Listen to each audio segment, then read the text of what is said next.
Partai Golkar sukses menggelar Rakornis Bidang Pemenangan Pemilu dan Bimtek Legislatif Partai Golkar Wilayah Bali, NTB, NTT di Hotel Prime Plaza Sanur, Denpasar yang berlangsung 2 hari, tanggal 3 hingga tanggal 4 Februari tahun 2023. Konsolidasi partai yang bertujuan mematangkan strategi pemenangan pemilu 2024 ini sebelumnya dibuka langsung Ketua Umum Partai Golkar Airlangga Hartarto.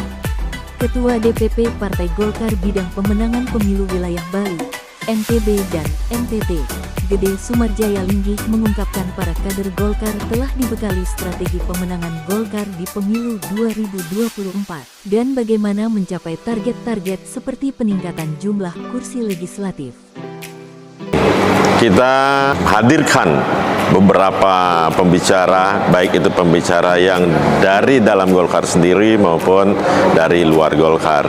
Kita ingin mendapatkan hasil yang maksimum tentang cara-cara atau pemanfaatan atau menggali potensi yang ada di seluruh kader, di mana nantinya tentu kalau sudah tergali dengan baik, maka hasilnya akan lebih baik lagi. Komitmen bersama dari seluruh fraksi Partai Golkar Bali dan Nusra ini tentu juga menjadi sebuah kekuatan untuk kita melangkah lebih pasti, lebih yakin, ya, karena dari hasil kita berbicara kemarin, kita berharap semuanya akan naik. Misalnya Bali, dari 8 kita berharap menjadi 13, kemudian juga kalau saya contohkan Kabupaten Buleleng juga demikian. Dia akan ingin meningkatkan dari 7 menjadi 10, artinya itu sudah hampir 40% dari rencana peningkatan anggota dewannya yang sebelumnya. Gede Sumarjaya Linggih yang juga anggota fraksi Golkar DPR RI Dapil Bali ini menambahkan hasil Rakornis kali ini sangat maksimal, diikuti dengan serius dan bergembira oleh kader dan pengurus Golkar serta fraksi-fraksi Golkar di Bali, NTB dan NTT. Ini hasil daripada rapat kita hari ini sangat maksimal saya rasakan. Kenapa sangat maksimal? Karena pesertanya benar-benar diam, benar-benar mendengarkan, ya. Kemudian apalagi ada informasi juga tentang sedikit tentang kemungkinan daripada terbuka dan tertutup. Kemudian juga ada informasi juga tentang konstelasi Pilpres. Ini menyebabkan rapat-rapat kali ini cukup menarik, cukup bergembira, cukup serius dilihat oleh teman-teman di fraksi Bali, NTB, NTT. Kalau strateginya sendiri itu ada beberapa banyak itemnya, ya. Ada strategi dari kader door to door, ya sama seperti zaman dulu juga nih. Ada sekasur, sesumur, sekeluarga gitulah. Jadi kira-kira itu. Terus kemudian juga karena ada yang namanya sekarang milenial, ya tentu juga pasukan udara juga harus disiapkan dengan baik, ya. Ya tentu kerja-kerja sebagai pemimpin atau sebagai praksi di Golkar ini juga sangat dilihat oleh masyarakat. Gede Sumarjaya Linggih yang juga anggota Komisi 6 DPR RI ini menegaskan Golkar saat ini optimis menang pemilu 2024, baik menang Pileg, menang Pilpres dan menang Pilkada serentak. Sebab diyakini publik untuk melihat Golkar sebagai partai yang terbuka dan partai berkualitas. Golkar adalah milik kita bersama, milik rakyat. Publik juga bisa merasakan langsung kinerja Ketua Umum Partai Golkar Airlangga Hartarto sebagai Menteri Koordinator, Menko, bidang perekonomian yang mampu berhasil menangani pandemi COVID-19 dan melakukan pemulihan ekonomi nasional dengan cepat. Ini kan dari dulu kita ngomong 2004 kita sempat menang, ya, menjadi nomor 1.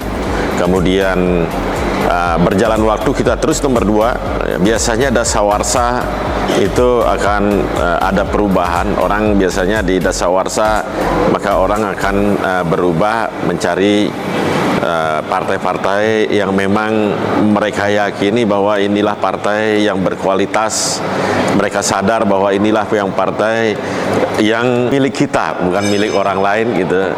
Merasa bahwa Golkar ini adalah menjadi partai bersama dan partai lama memang, tapi partai kita bersama. Dan saya lihat dari hasil survei juga demikian, ya, bagaimana kinerja dari Partai Golkar itu dipaparkan kemarin, bahwa Partai Golkar sangat mewarnai daripada perekonomian, khususnya tentang kesejahteraan masyarakat, ya, apalagi terbukti kemarin dengan Pak Erlangga juga melakukan kerja yang sangat luar biasa, dan kader kita Pak Luhut juga melakukan kerja yang luar biasa, sehingga parameter-parameter itu menyebabkan LSI maupun dari Pak Erwin Aksa, terus kemudian kemarin Sekjen juga memaparkan, itu semuanya berkeyakinan bahwa ada peningkatan-peningkatan, termasuk juga informasi yang kami dapat dari teman-teman di kabupaten kota bahwa ada alasan tertentu yang menyebabkan ada kenaikan di kabupatennya masing-masing. Sebelumnya, Ketua Umum Partai Golkar Airlangga Hartarto dalam pidato dan arahannya meminta seluruh kader Golkar terus solid dan kompak bergerak, terus melakukan kerja-kerja nyata serta memberikan pelayanan publik kepada masyarakat. Airlangga juga mengungkapkan pemilu 2024 ini diikuti 18 parpol dan tentu menghadirkan tantangan tersendiri. Namun Golkar sangat optimis mampu meraih kemenangan, apalagi juga bermodalkan tingkat pengenalan Partai Golkar yang tinggi hampir mencapai 99%. Artinya hampir seluruh rakyat Indonesia mengenal partai berlambang pohon beringin ini. Menang pileg kita sudah siapkan 20%, tapi menang pilpres adalah 50+1. Sehingga ini yang menjadi catatan, kita tidak hanya puas dengan memegang 20% sebagai target, tapi untuk menang pilpres kita harus dorong targetnya menjadi 51%. Nah, itulah tugas penggalangan kelompok masyarakat, tugas memperbesar koalisi, sehingga dengan koalisi yang lebih besar, dengan kelompok masyarakat lebih besar, kita akan mendorong untuk kemenangan Partai Golkar. Tentunya bagi Partai Golkar adalah salah satu dari partai yang pengenalan publiknya sudah lebih dari 99%. Nah, ini menjadi bekal tersendiri. Namun yang berikutnya, ini para fungsionaris yang 200% ini harus bekerja keras. Tantangan tidak sama dengan 5 tahun yang lalu. Sekarang peserta generasi Z dan generasi milenial ini sudah jumlahnya sudah besar sekali. Dan oleh karena itu saya meminta kepada seluruh ketua-ketua DPD yang hadir di sini dan secara khusus para fungsionaris Bali Nusa Tenggara untuk juga terus bekerja sama masuk kepada generasi Z dan generasi Y. Cara berkomunikasi sudah beda, cara pendekatan beda, tetapi harus sering mereka disapa. Kita akan masuk pada bonus demografi, artinya bonus demografi ini lebih dari mungkin lebih dari 40 juta itu ada di generasinya mereka. Nah, oleh karena itu tetap bagi Partai Golkar harus mempunyai program-program yang masuk ke mereka.